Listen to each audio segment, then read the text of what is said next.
Yo, what up? We are back at it. Been a while since I've made a video as usual.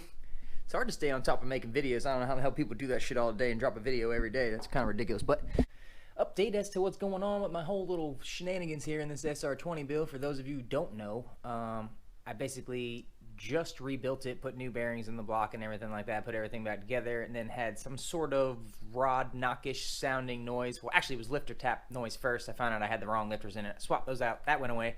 Then I found out it's so ridiculous. Anyway, so last I think we were talking about the oil pump needed to be replaced. As you can see here, it's got quite a bit of grooves all over everything. Maybe hard to see on camera. You guys know the deal. But yeah, so you can see them there. Look at the middle right here. There's just like tons of grooves where the oil pump picked up trash. Must have been small pieces of metal or whatever. So then I found there was another noise that I thought was an exhaust leak, which it may have been looking at the old exhaust gasket actually, but it was kind of making a clicking noise. So I kind of, my paranoid state, I took the whole thing apart again and I looked at all the bearings, and one of them was kind of chewed, like it sucked up some metal in there, somehow had some trash in there. So all the main bearings looked great, but one of the raw bearings was kind of messed up. So at this point I am going to have to take my crankshaft, and it's really dark over here, but this lobe right here, the one that was kind of bad, it's just got some rough marks and a little bit of old bearing material. Nothing crazy, but definitely going to take it to the machine shop and have them polish it professionally, because I really just don't even want to mess with it at this point. I want to just put everything back together knowing that it's 100% secure, not have to worry. So yeah, old oil pump definitely trashed, but I tried to order an OEM pump. I've only ever used SR OEM pumps. Went through Injuku like I normally do. I'm in Florida, so it takes like a day or two for shipping, number one. Number two, it's like, I'll pay a little bit more if they have a little premium. Usually they do at Injuku, but it is what it is. You got to pay to play. So with that being said, tried to order an OEM pump, and it didn't quite work out. They basically are 13, 14 weeks out from shipping. They're on a shipping container or something is what I was told, blah, blah, blah, blah. So I started looking at alternate pump options, obviously. You know what I mean? I tried to find one used secondhand on Facebook, but I couldn't find one. So I basically just was like, screw it. Let me see what my options are. So they make basically 3 pumps, OEM pump being one of them. The second one is a P2M pump, which is like, you know, an eBay company kind of come up to me anyway. I mean, I don't know if I would trust my motor on that type of a cover.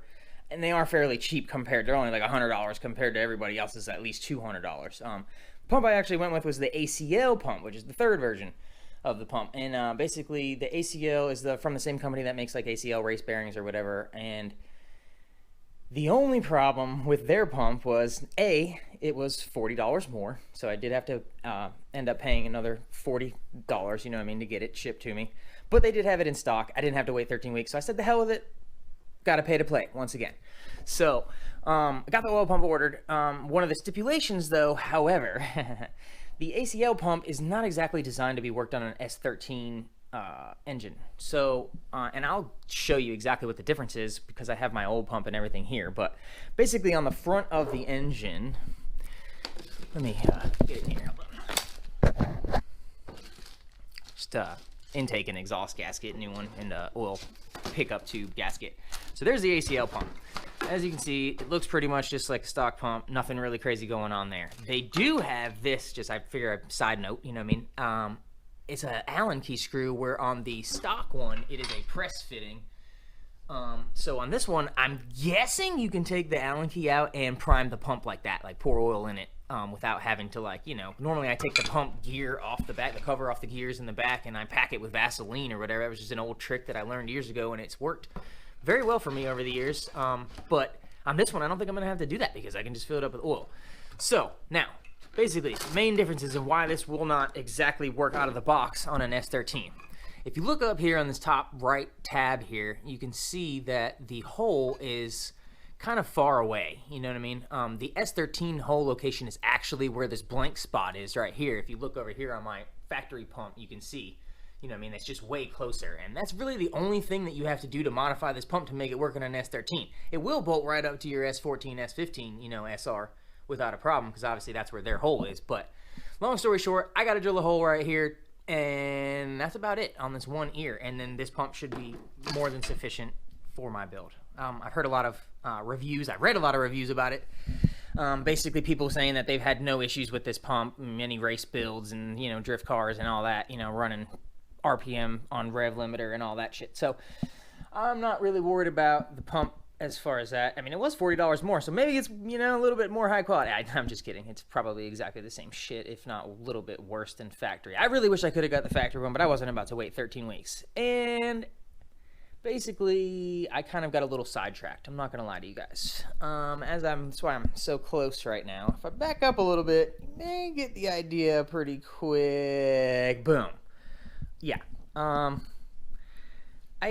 pulled the trigger. I've been looking for, you know, a bike for a while now. So I finally decided that I was just going to pull the trigger on one because I found one in town. Great deal. It was actually owned by a female, so it had a lot of girly shit on it, which it still kind of does with this purple and stuff. But, you know, it's a bike. Parts are cheap. I'm going to be ModdedByPing it up as usual. I mean, as you can see, the fairings and everything, the bike's already stripped down. I got this bike in one piece, for the record. I just had to do some inspections, you know, normal shit.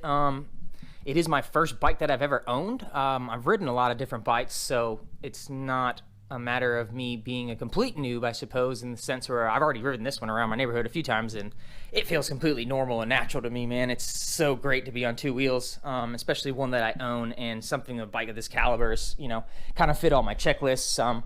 Basically, I wanted a 600 that was, you know, fuel injected and over an 05 model was kind of my stipulation there. And I wanted something that, you know what I mean, was reputable and known. And it was either going to be a Yamaha R6 or this CBR 600RR.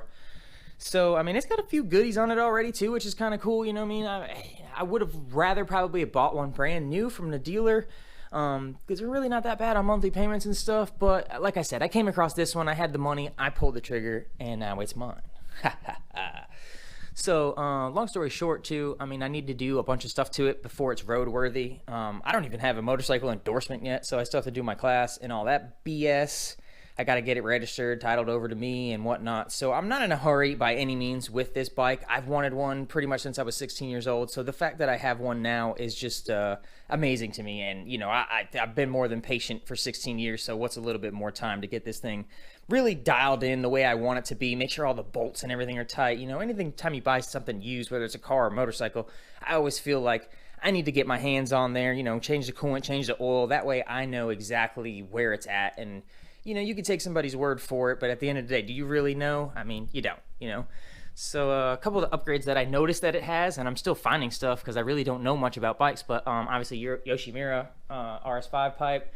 It has a one bar end, which is kind of funny to me. It's got some upgraded levers on it. It's got upgraded brake rotors. It's got stainless steel brake lines. These are, I believe, aftermarket foot pegs. I don't know who by, but I don't know enough about bikes to tell you what brand that is. PSA or something. Let's see. I know it's got more than that. I just can't even think of it right now. Oh, it's got this little block guard thing on it. It's got a brand new clutch cable. No power commander or anything like that.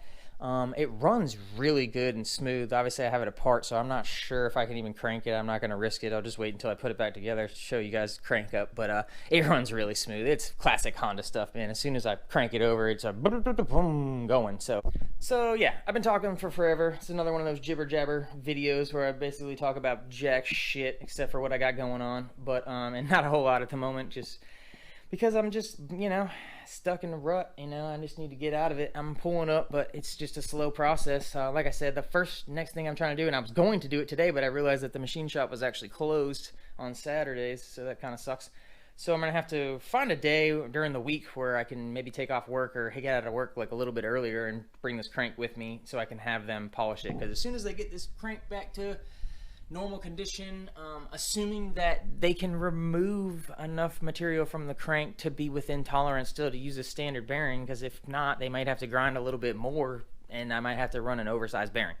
So I haven't ordered the rod bearings as of yet because I just don't know what size they're going to be officially, so I didn't want to order something that maybe I had to return or something. And like I said, Injuku is local to me in Florida. I'm in Tallahassee, but it takes like 2 days to ship anything, so I did see this thing about Adam LZ posted the other day on SRs that one of my buddies shared with me, about how these upper pans can have these little tabs here.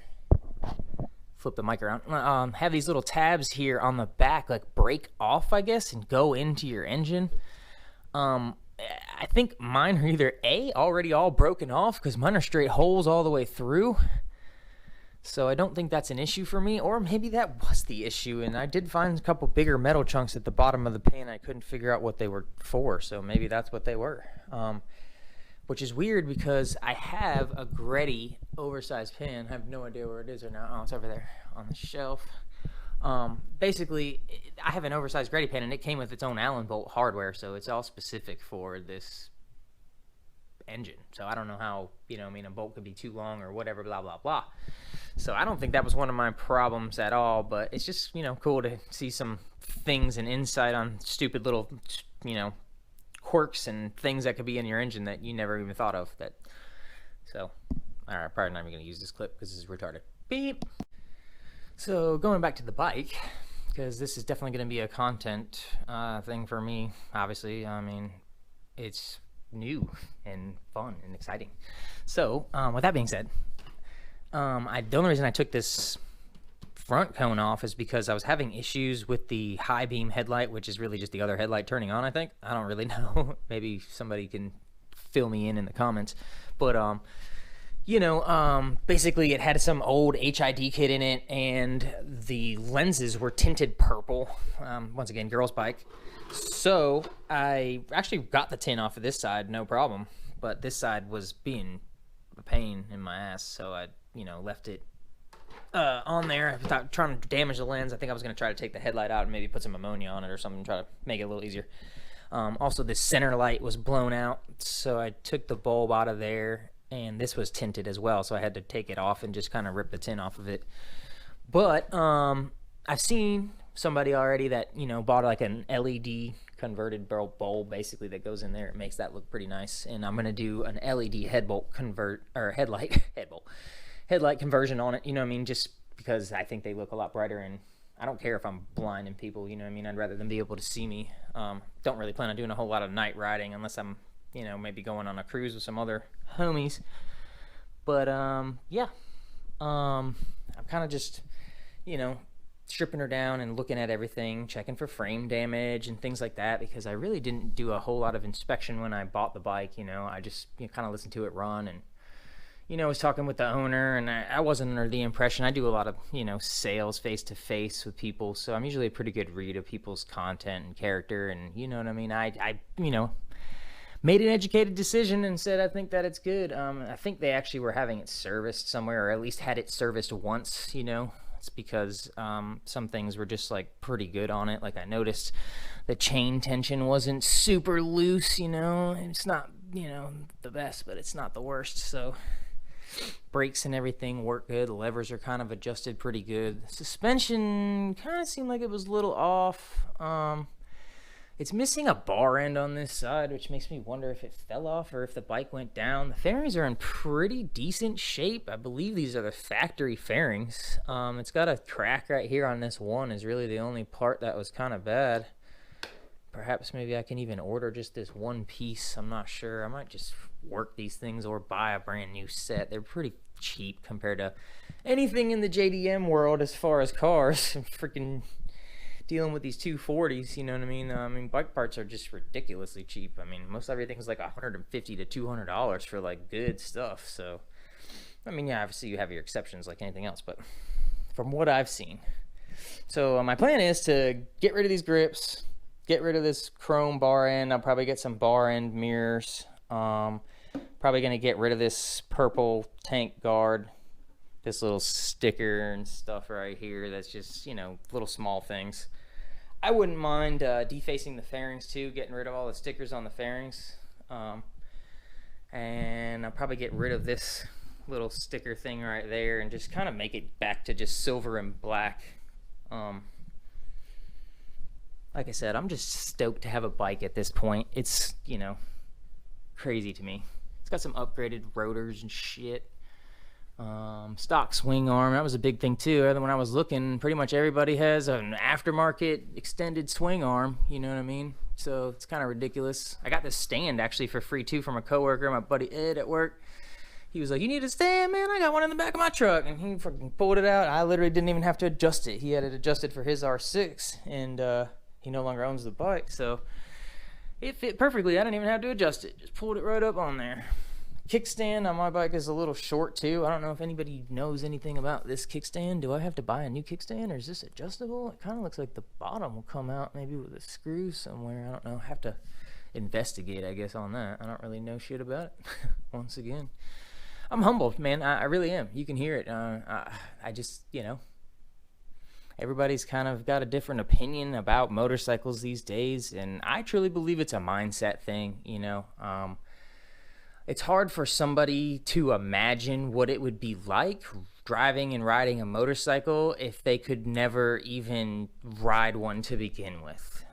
You know, so that automatically changes a lot of people's opinions about motorcycles just because they couldn't even imagine themselves even riding one around. So to them, it's just like, oh my God, you ride around on the road, you're gonna die. People don't care and blah, blah, blah. And yes, people are stupid and blah, blah, blah, but I've also developed many skills over the years to prevent me from crashing multiple vehicles. And I've crashed a lot of cars, don't get me wrong, but I take those as learning experiences and things, you know, I know what not to do now. And a lot of times I'm pushing the limit of a car and doing some dumb things I probably shouldn't be, which obviously is easy to do on a motorcycle as well. But it's a mind state thing. I'm a lot older. If I had gotten this when I was 16, no doubt I would already be dead probably, you know what I mean? But just the fact that I have it here in my garage, and I've ridden it like once or twice around the neighborhood just to kind of see how it runs for myself, get a good baseline on the bike, and I've already got the thing stripped down. I'm in no hurry to put this thing back together and go shred up the streets, so to speak, you know?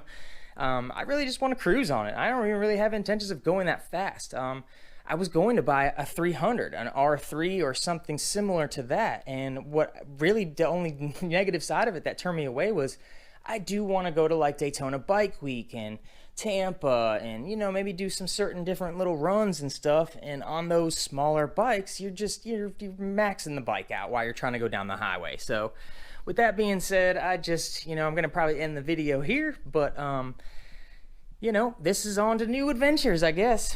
Follow me, you know, tell your friends if they're into bikes and shit. I would love to get some more bike people on my channel just so that I have other things to talk about other than 240s and stuff all the time. And I'm probably going to start doing a lot more music too. You know, you guys, I don't do any live sessions or anything with my music, but I think I'm going to start doing some stuff like that because I think people would like to see just, you know, maybe me going through and making a beat or showing people how I record guitars or just something like that. I don't know.